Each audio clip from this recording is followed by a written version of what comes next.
আসসালামু আলাইকুম। আজকে গল্প করব না, সমালোচনা করব। সাধারণত সমালোচনা করতে ভালো লাগে না, কিন্তু এই যে সামাজিক যোগাযোগ মাধ্যম, যে ফর্মটাতে এসে অন্যদের জীবনযাপন দেখতে পাচ্ছি, কে কী করছে দেখতে পাচ্ছি, একেবারে শিক্ষণীয় নাই এমন না, কিছু ভালো জিনিসও তো আছে। কিন্তু দেখা যাচ্ছে এই প্ল্যাটফর্মটাতে শিখার জন্য যদি ঢুকতে চাই তখন খুব হতাশ লাগে। তাই জন্য বললাম যে আজকে আসলে আমি সমালোচনা করব। ওই যে বললাম, সমালোচনা আসলে ট্রুলি সমালোচনা। কয়েকজন মানুষ ফেসবুকটাকে দখল করে রেখেছে। এই দখল আন্দাজটাও তাদের গায়ের জোরে নয়, মানে তারা তাদের মতো কাজকর্ম করে যাচ্ছে। এখন আমি যখন তাকে একটা সুযোগ দিচ্ছি, তাকে একটা মঞ্চ দিচ্ছি, তখন কিন্তু আমি তাকে শক্তিশালী করলাম। তা আমাদের এই সামাজিক প্রেক্ষাপটে, সামাজিক প্ল্যাটফর্মটাতে এখন কিছু সাক্ষাৎকার গ্রহণকারী আছে, যাদের বদৌলতে কিছু মানুষ ফেসবুকটাকে পচায় ফেলছে, জাস্ট পচায় ফেলছে। নাম ধরে বলি, প্রথমত যে তনি, সানভিজ বাই তনি।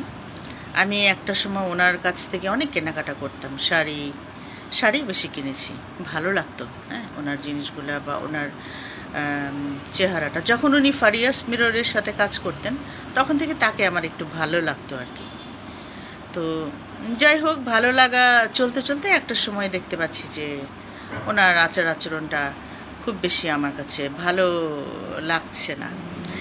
একবার দুবার একটু উপদেশমূলক কথা বলেছি, এটা না বললে হয়, এটা না বললে হয়, উনি খুবই রিয়্যাক্ট করেন।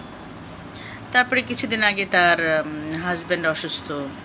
বিলিভ মি, আমি ওনার জন্য এমন করে দোয়া করেছি আল্লাহর কাছে, এমনভাবে মন খারাপ করে আল্লাহর কাছে বলেছি, আল্লাহ, মানুষ তো 100 বছরে বেঁচে থাকে, এই ভদ্রলোক আর এমন কি বয়স, তুমি তাকে আরও কিছুদিন বাঁচিয়ে রাখো। বাচ্চাটার জন্য, সারপ্রাইজের জন্য। তনি, এই মেয়েটা ভীষণ ভালোবাসে হাজব্যান্ডকে, তুমি তার জন্য হলে আর কিছুদিন বাঁচিয়ে রাখো।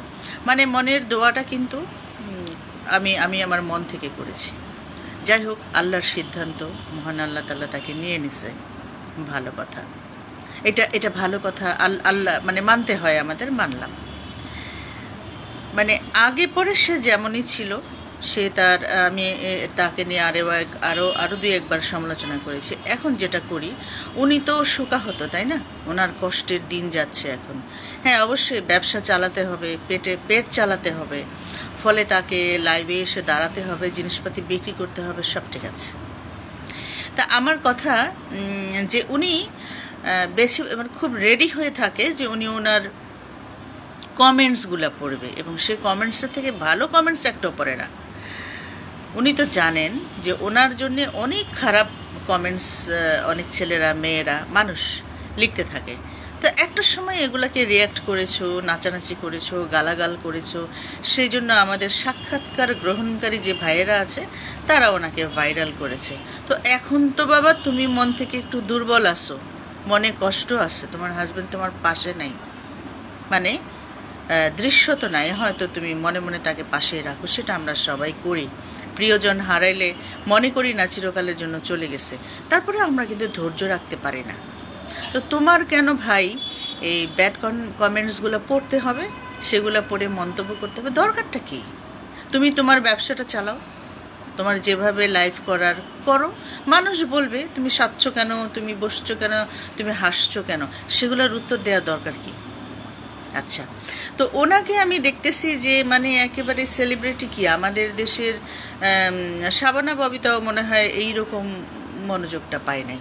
তাকে যেভাবে আমরা, আমাদের সাক্ষাৎকার গ্রহণকারী ভাইয়েরা যেভাবে তাকে আমি বলবো মাথার তাজ করে উঠিয়ে রেখেছে, মানে ফেসবুকের রানি হচ্ছে সানভিজ ভাই তনি, ভীষণ বাজেভাবে কথা বলে।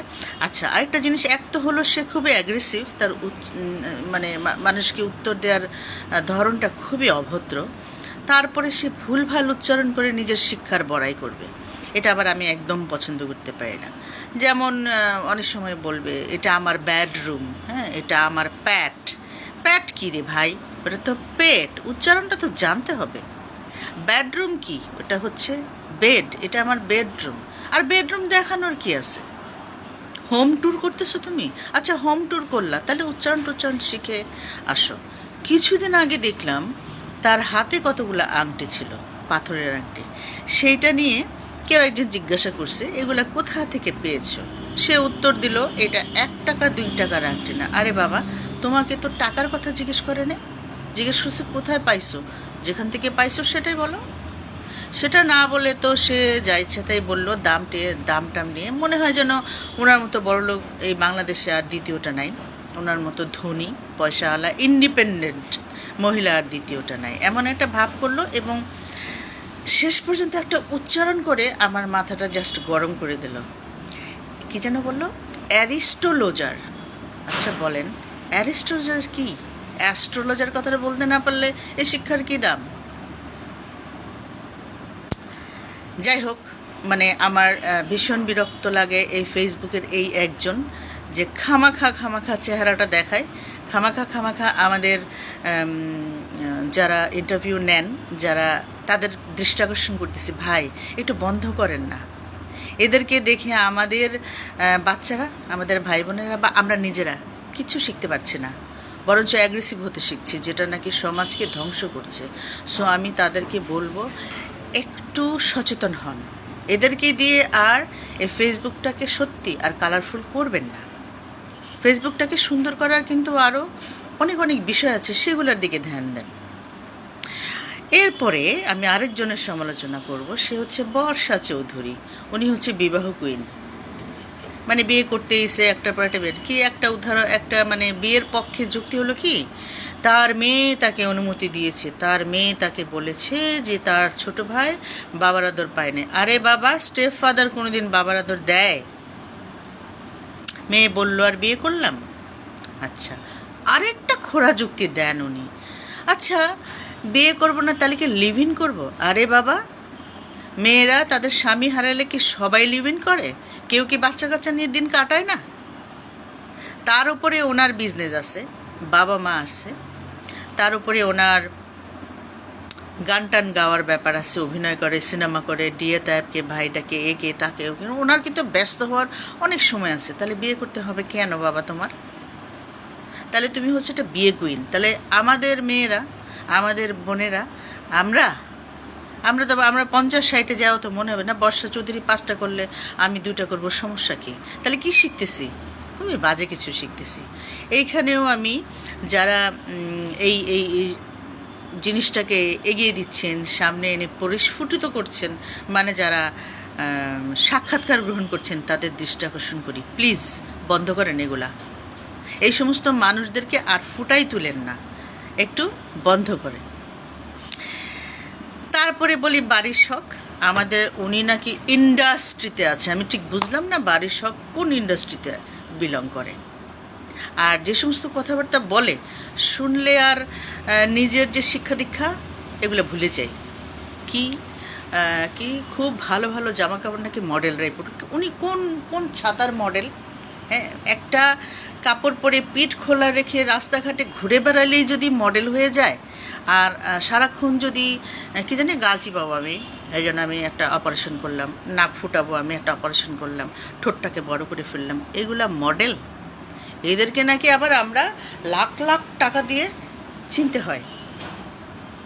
ভাই সাংবাদিক বলবো নাকি আপনারা কি আসলে আমি জানি না আপনাদের পদবিটা, যারা আপনারা এইরকম করে সাক্ষাৎকার নেন আর আকাটকে কাঠ বানান, হ্যাঁ কি বলবো, যারা কাঁচের টুকরাকে হীরা বানান, তাদের প্রতি আমার আর্নেস্ট রিকোয়েস্ট, ভাই ভালো মানুষের শিক্ষণীয় যারা সত্যিকার অর্থে সমাজকে ইনফ্লুয়েন্স করতে পারবে এমন মানুষ খুঁজে বের করেন, এদেরকে ছাড়েন। ফেসবুকটাকে কলুষ মুক্ত করেন, ফেসবুকটাকে আর এইভাবে নোংরা করে রেখেন না। খালি নিজেদের প্রোগ্রাম চালাইতে হবে বলে যাকে ইচ্ছা তাকে ধরে এনে ইন্টারভিউ নিলেন, হয়ে গেল। এরপরে আরেকজন আছে লায়লা, ব্লু ফেরি লায়লা। আজকে দেখতে পেলাম উনি বলতেছিল ওই যে ওনার কতগুলা ছবি ফটো এখানে সেখানে ঝুলায় একটা ছেলে বিষ খাবে, পাঁচতলা থেকে লাফ দেবে, মরে যাবে না, জাতীয় প্রেম নিবেদন হচ্ছে, সে এটাতে বিরক্ত হচ্ছে। আচ্ছা, আমার কথা হলো এই ছেলেটা বেশি বেশি করতেছে, বলতেছে যে এই ছেলেটা অতিরিক্ত করতেছে, বিয়ন্ড মাই ক্যাপাসিটি, এটা বন্ধ করেন। তো উনি যেমন আর্নেস্ট রিকোয়েস্ট করতেছে যে এটা বন্ধ করতে হবে, তাহলে উনি যখন এই কী যেন ছেলেটা প্রিন্স মামুনকে ভালোবেসে বেশি বেশি বেশি পাগল হয়ে যাচ্ছে, মানে যতবার যত অপমানই করুক না কেন প্রিন্স মামুন ফিরে আসলে উনি গ্রহণ করবে, তাহলে ওনার এটা কি পাগলামি না? তা আমার কথা হলো যে এই সমস্ত ফালতু মানুষগুলোকে, আমি ফালতুই বলবো, এদেরকে আমাদের এই সোসাইটিটাতে, এই সামাজিক মাধ্যমটাতে এইভাবে মেখে ঝুঁকে নষ্ট করার কি দরকার?